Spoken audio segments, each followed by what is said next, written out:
जय हिंद साथियों, नमस्कार। स्वागत है आप सबका कंपटीशन वॉर के यूट्यूब चैनल में। मेरा नाम है संदीप, उपस्थित हूं आपके लिए लेकर एक नई वीडियो।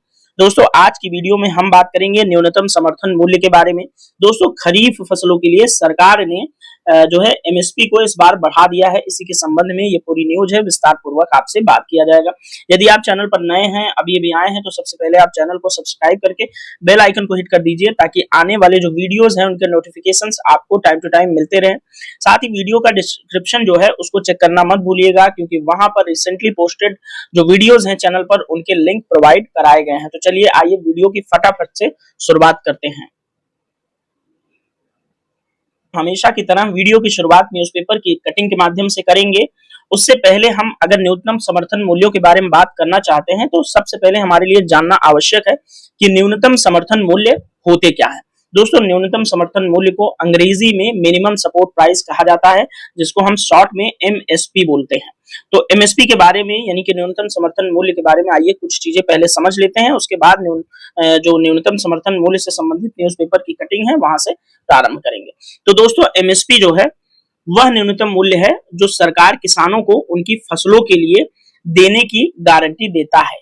यानी कि सरकार उनकी उपजाई हुई फसलों को एक निर्धारित मूल्य पर खरीदती है, उसी को एमएसपी कहा जाता है।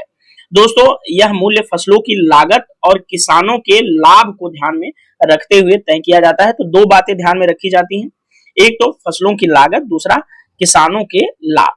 ठीक है दोस्तों, इस एमएसपी का जो मुख्य उद्देश्य होता है वह यह सुनिश्चित करना होता है कि किसानों को उनकी उपज के लिए एक निश्चित न्यूनतम आय मिल सके, भले ही बाजारों में कीमतें गिर जाए।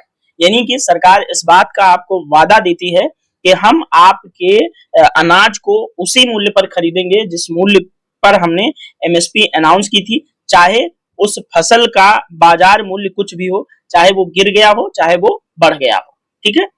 और दोस्तों, इससे क्या होता है कि किसानों को उनकी फसल उत्पादन में होने वाले जो जोखिम होते हैं उनसे सुरक्षा मिल जाती है।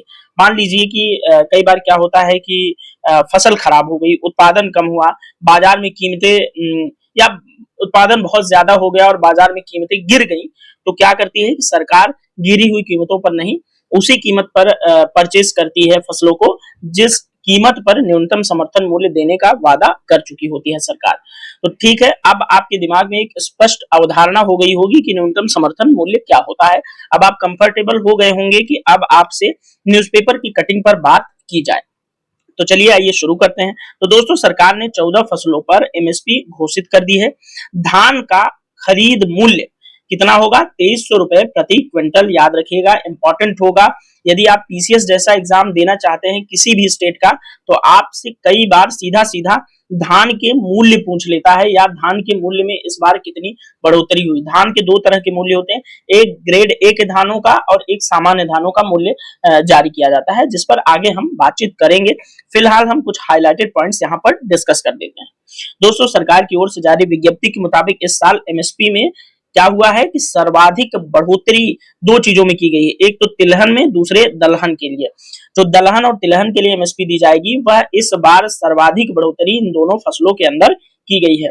केंद्रीय मंत्रिमंडल के फैसले की घोषणा करते हुए केंद्रीय सूचना एवं प्रसारण मंत्री अश्विनी वैष्णव ने कहा कि आज के फैसले से किसानों को एमएसपी के तौर पर करीब 2 लाख करोड़ रुपए मिलेंगे। यानी कि समस्त पूरे भारत के किसानों की बात ये कर रहे हैं। दोस्तों, यहाँ पर थोड़ा सा और कुछ पॉइंट देखेंगे। प्रधानमंत्री मोदी की अध्यक्षता में केंद्रीय कमेटी बैठी, खरीद की 14 फसलों पर इसने न्यूनतम समर्थन मूल्य तय कर दिया। धान की खरीद का मूल्य कितना होगा? 2300 रुपए प्रति क्विंटल। पिछले साल की तुलना में यह बढ़ गया है 177 रुपए। ठीक है, 177 रुपए इसके मूल्य में वृद्धि की गई है इस वर्ष। ध्यान रखिएगा, इंपॉर्टेंट होगा एग्जाम के पॉइंट ऑफ व्यू से, तो बहुत ज्यादा महत्वपूर्ण है। दोस्तों, सरकार की ओर से जारी विज्ञप्ति के अनुसार इस साल एमएसपी में सर्वाधिक बढ़ोतरी दो फसलों पर की गई, जो मैं बता दिया, तिलहन और दलहन के लिए। दोस्तों, नाइजर सीड, जिसको राम तिल भी बोलते हैं, उसमें 983 रुपए प्रति क्विंटल, जबकि तिल के अंदर 632 रुपए प्रति क्विंटल की वृद्धि की गई है। और अरहर की दाल में दोस्तों 550 रुपए प्रति क्विंटल की वृद्धि की गई है। तो सबसे अधिक वृद्धि किसमें की गई है? नाइजर सीड में। याद रखिएगा, 983 रुपए प्रति क्विंटल के हिसाब से, जो कि बहुत ज्यादा इंपॉर्टेंट है। दोस्तों, केंद्रीय मंत्रिमंडल के फैसले की घोषणा करते हुए अश्विनी वैष्णव ने जो कुछ कहा वो देख लीजिएगा। उसके बाद मक्का का एमएसपी कितना होगा, तो 2225 रुपए प्रति क्विंटल होगा, जो कि पिछले वर्ष की तुलना में 135 रुपए अधिक होगा। अरहर की दाल का जो न्यूनतम समर्थन मूल्य होगा वो 7550 रुपए प्रति क्विंटल होगा, जो कि पिछले साल की तुलना में 550 रुपए अधिक है। ठीक है, इंपॉर्टेंट है, याद रखिएगा। उड़द की दाल की बात करें तो इस साल एमएसपी होगा 7400 रुपए प्रति क्विंटल, जो कि पिछले वर्ष की तुलना में 450 रुपए अधिक एमएसपी घोषित किया गया है। ठीक है, ये इंपॉर्टेंट है। बाकी सारे डिटेल थोड़ा सा और आगे बढ़ते हैं, वहां आपको मिल जाएगा।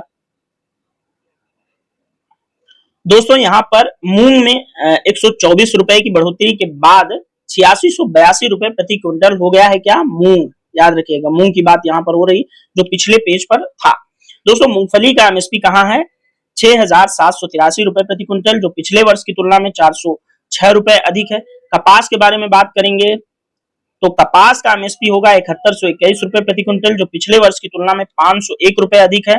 ज्वार का न्यूनतम समर्थन मूल्य हो गया है 3371 रुपए, जो पिछले वर्ष की तुलना में 191 रुपए अधिक है। वहीं बाजरे की बात करें तो ये 2625 रुपए प्रति क्विंटल के हिसाब से सरकार खरीदेगी, तो पिछले साल की तुलना में 135 रुपए अधिक एमएसपी सरकार किस पर दे रही है, बाजरे पर। और रागी की बात करें तो दोस्तों नया एमएसपी हो गया है 4290 रुपए प्रति क्विंटल, और तिल का हो गया है 87 रुपए 17 क्विंटल, सूरजमुखी का हो गया है 7230 रुपए प्रति क्विंटल, नाइजर सीड का कितना हो गया है 8717 रुपए प्रति क्विंटल, जो कि पिछले साल की तुलना में 983 रुपए अधिक बढ़ोतरी हुई है। सोयाबीन की बात करें तो सोयाबीन दोस्तों 4892 रुपए, जो कि पिछले साल की तुलना में प्रति क्विंटल के हिसाब से 292 रुपए अधिक हुआ है। केंद्रीय कृषि एवं किसान कल्याण मंत्री हैं इस समय शिवराज सिंह चौहान, जो पूर्व में मध्य प्रदेश के मुख्यमंत्री हुआ करते थे, जिनको मामा के उपनाम से भी जाना जाता है, आप सब जानते हैं। इन्होंने कहा कि दोस्तों सरकार जो है अन्नदाताओं के सम्मान और कल्याण के हेतु प्रतिबद्ध है। एमएसपी में सबसे महत्वपूर्ण बढ़ोतरी तिलहन और दालों के लिए की गई है, जो कि बहुत ज्यादा महत्वपूर्ण होगा। ये चीज आप लोग ध्यान रखिएगा, एक एक पॉइंट परीक्षा के पॉइंट ऑफ व्यू से बहुत ज्यादा इंपॉर्टेंट है। और आप जानते हैं कि शिवराज सिंह चौहान जी को केंद्र में कृषि मंत्री क्यों बनाया गया है, क्योंकि उनके मुख्यमंत्री रहते हुए कृषि के क्षेत्र में मध्य प्रदेश ने काफी ज्यादा बढ़ोतरी दर्ज की थी। उनके प्रदर्शन को ही ध्यान में रखते हुए उनको कृषि मंत्री बनाया गया है केंद्र के अंदर। ठीक है, ऐसे ही किसी को कोई पोजीशन नहीं दी जाती, कभी उसके कुछ कार्य देखे गए होते हैं, कुछ उसकी स्पेशलिटीज होती हैं, इसलिए उसको इतना बड़ा मंत्रालय प्रदान किया जाता है। ठीक है, आइए थोड़ा सा और आगे बढ़ेंगे। देखिए, मैंने पिछली जो न्यूज़पेपर की कटिंग डिस्कस की वो जनसत्ता न्यूज़पेपर का था। ये वाला है जो राष्ट्रीय संस्करण आता है उसका दैनिक जागरण का, उसकी न्यूज है। इसमें सेम वही सारी बातें लिखी गई हैं, वो आप लोग वीडियो को थोड़ा सा पॉज करके चीजें पढ़ लीजिएगा। और यहाँ पर एक आपको चार्ट मिल जाएगा पूरा, जिसमें किस फसल में कितनी वृद्धि की गई है। धान का, सामान्य धान और ए ग्रेड वाले धान में देख लीजिएगा वृद्धि कितनी गई, ये भी देख लीजिएगा, पहले कितनी थी अब कितनी है, ये सारा कुछ देख लीजिएगा। या तो चाहें तो आप इसका स्क्रीनशॉट मारकर रख लीजिएगा, एग्जाम के टाइम पर आप जाते जाते क्विकली रिवाइज करके जाएंगे तो आपके लिए बहुत अधिक महत्वपूर्ण होगा। ठीक है, आगे बढ़ते हैं, एमएसपी के बारे में कुछ और चीजें हम समझने का प्रयास करते हैं। दोस्तों, यहाँ पर महत्वपूर्ण रूप से हम दो तीन बातें समझ लेते हैं। जैसे एमएसपी के बारे में मैंने बता दिया आपको कि क्या होता है एमएसपी, लेकिन अब आपको ये भी तो सवाल आपके मन में उपजा होगा कि आखिर एमएसपी जो तय होती है वो कैसे सरकार तय करती है।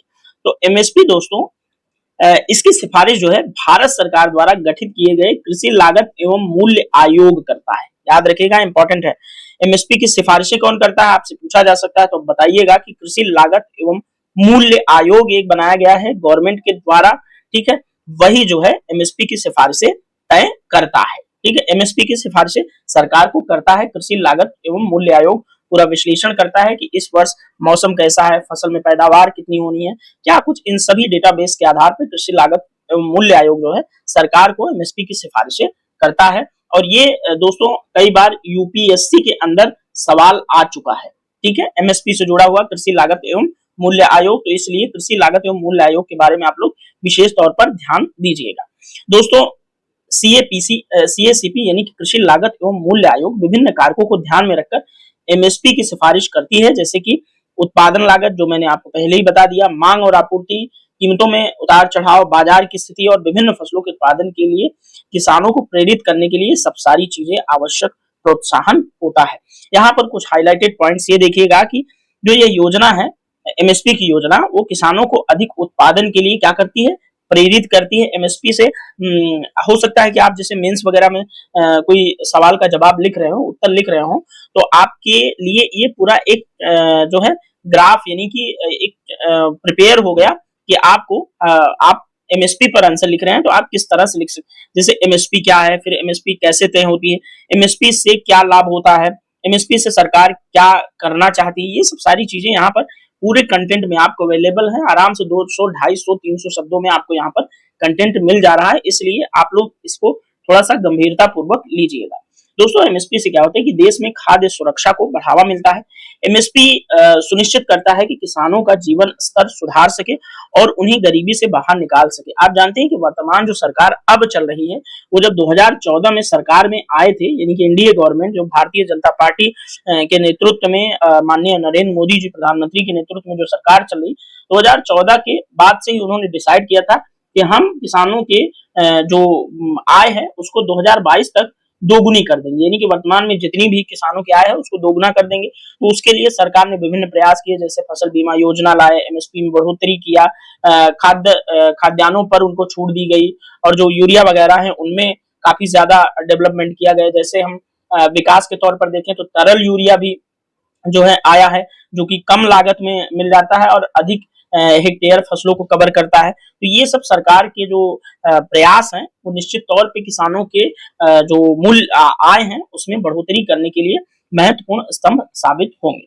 दोस्तों, सरकार द्वारा समर्थित जो एजेंसियां होती हैं, जैसे आप भारतीय खाद्य निगम एफसीआई है, उसको देख सकते हैं। तो वो क्या करती है, एमएसपी पर फसलें खरीदती है। एफसीआई ज्यादा खरीदती है। एफसीआई ही नहीं, कुछ प्राइवेट लोग भी जो है संगठन भी जो है फसलें खरीदता है, लेकिन सरकार की तरफ से एमएसपी पर, उसी एमएसपी पर जो सरकार द्वारा जारी की जाती है, वो भारतीय जो खाद्य निगम है वो भी फसलें सरकार से खरीदता है। इसके बाद ये फसलें क्या की जाती हैं जो एफसीआई खरीदता है, इसको सार्वजनिक वितरण प्रणाली यानी कि पब्लिक डिस्ट्रीब्यूशन सिस्टम के माध्यम से वितरित किया जाता है। अब पब्लिक डिस्ट्रीब्यूशन सिस्टम यानी कि सार्वजनिक वितरण प्रणाली क्या है?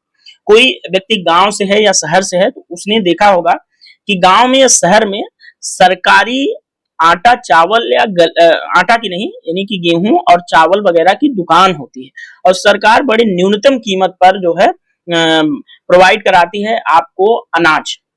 जैसे 3 रुपए 4 रुपए किलो गेहूं, 4-5 रुपए किलो चावल, चीनी भी प्रोवाइड कराती है सरकार। और लॉकडाउन में लगातार जो है इस सिस्टम को आगे बढ़ाया गया। तो जो सरकार आपको आपके गांव के जो सरकारी केंद्र होता है, जहां से आप कम कीमत पर आप कोटा कह सकते हैं, कोटा गांव वाले ज्यादा समझेंगे, कोटे से जो गल्ला चावल आटा चावल और गेहूं आप लाते हैं, वो सार्वजनिक वितरण प्रणाली का इस तंत्र का एक पार्ट है। वहां से सरकार अपने नागरिकों के लिए जो है चीजें खाद्यान्न प्रोवाइड कराती है, और ये कहाँ की गोदामों में से वहां तक पहुंचते हैं, तो एफसीआई की गोदामों से ही जो है गांवों तक प्रधान के माध्यम से और कोटेदार के माध्यम से वहां सब चीजें पहुंचती हैं, और सरकार आम जनता तक कम कीमत पर खाद्यान्न प्रोवाइड कर पाता है। तो आई होप आपको जो है एफसीआई का जो है सिस्टम समझ में आया होगा, सार्वजनिक वितरण प्रणाली तो कम से कम समझ में आई ही होगी। तो अल्टीमेटली सरकार नागरिकों के कल्याण के लिए ही कार्य करती है। थोड़ा सा और आगे बढ़ेंगे इस वीडियो में। तो न्यूनतम समर्थन मूल्य क्या होता है? तो किसानों के लिए एक महत्वपूर्ण सुरक्षा तंत्र है जो उन्हें आर्थिक स्थिरता प्रदान करता है, कृषि क्षेत्र में निवेश को प्रोत्साहित करता है। हालांकि इसके सफल क्रियान्वयन के लिए कुछ चुनौतियां भी मौजूद हैं, तो इन चुनौतियों को सुलझाना जो है आवश्यक है। तो चुनौतियों और आलोचनाओं को देख लेते हैं। जैसे एमएसपी की आलोचना क्यों की जाती है? आपने देखा होगा कई बार किसान सरकार के एमएसपी के खिलाफ धरना प्रदर्शन देते फिरते हैं। जैसे जो कृषि समृद्ध राज्य हैं जिसमें हरियाणा, पंजाब, उत्तर प्रदेश के किसान मुख्य रूप से आते हैं, जिसमें पश्चिमी उत्तर प्रदेश ज्यादा इन्वॉल्व रहता है। तो आपने अक्सर देखा होगा दिल्ली में धरना प्रदर्शन, सरकार की कृषि नीतियों के खिलाफ जो है किसान सड़कों पर उतर आते हैं। तो ये सब चीजें क्यों होती हैं? क्योंकि एमएसपी के अंदर कुछ चुनौतियां हैं। तो चुनौतियां देख लेते हैं क्या है। तो पहली चुनौती ये है कि इसका लाभ का जो दायरा है वो बहुत सीमित है। तो एमएसपी का लाभ जो है सभी किसानों तक नहीं पहुंच पाता, खासकर छोटे और सीमांत किसान हैं उन तक एमएसपी का लाभ नहीं पहुंचता।